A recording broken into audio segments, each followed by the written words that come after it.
ఒకసారి లేఖనాల్లో ఒక లేఖనం చూసి మనం ముందుకు వెళ్దాం.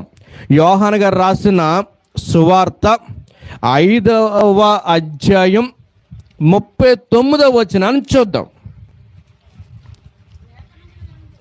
అమ్మా, లేఖనముల యందు మీకు నిత్య జీవము గలదని తలంచుచు వాటిని పరిశోధించుచున్నారు అన్న చోట పుట్నోట్లో ఒకటి పెట్టి దానికి అర్థం ఏం చెప్తున్నారండి మూల భాషలో?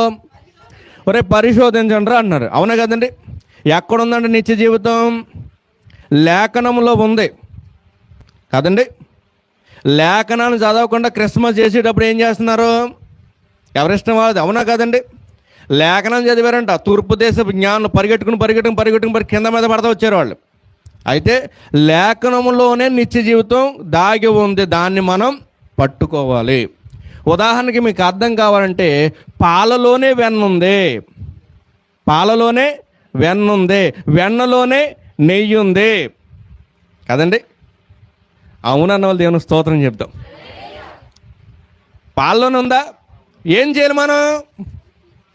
పాలకు దండం పెట్టాలా? తాగేయాలా? దాన్ని ఏం చేయాలి? కాయాలి.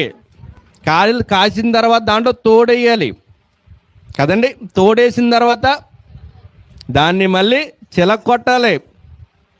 దాన్ని చిలక్కొడితే కింద పైకి వస్తుంది, వెన్న కింద ఉంటుందా? ఊరుకోండ్రా, నాకు తెలియదని మీరేదో చెప్తున్నట్టున్నారు. వెన్న పైకి వస్తుంది. అవునా కాదండి? వెన్నే పైకి వస్తుంది.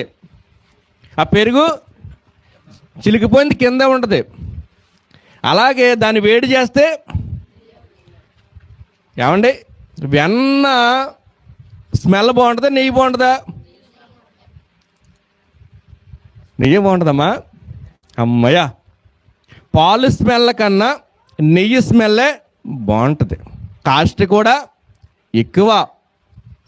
అయితే పరిశోధనలోనే దేవుని శక్తి అర్థమైంది తప్ప వచ్చి వెళ్ళిపోతే మనకి దేవుని శక్తి, దేవుని మహిమ మనకి అర్థం కాదు. అవునన్న వాళ్ళు దేవునికి స్తోత్రం చెప్పండి. ఎందుకంటే జ్ఞానులుగా మారాలి తప్ప, లోకలు అంటారు చూడండి, వెర్రి ఎడ్డి గొర్రెలు అంటారు. అవునా కదండి? క్రైస్తవులు పేర్లేని తెలిసి లోకం పెట్టింది. వెర్రి గొర్రెలండి, ఎడ్డి గొర్రెలండి, వాళ్ళకి ఏం తెలియదండి అంటారు. ఎందుకో మాట చెప్పనా, తెలివైనోడే యేసుబాబు దగ్గరికి వస్తాడు. అర్థమవుతుందండి? తెలివైనోడే యేసుబాబు దగ్గరికి వస్తాడు. గమనించండి, గొర్రెకున్న స్వభావం, సాధు స్వభావం, అది నమ్మిది వెంట నడుస్తుంది. అవునా కదండి? Very good. అయితే ఇక్కడ లేఖనములు ఏముందంట? నిత్య జీవం ఉందని తలంచుచు వాటిని మీరు పరిశోధించండి.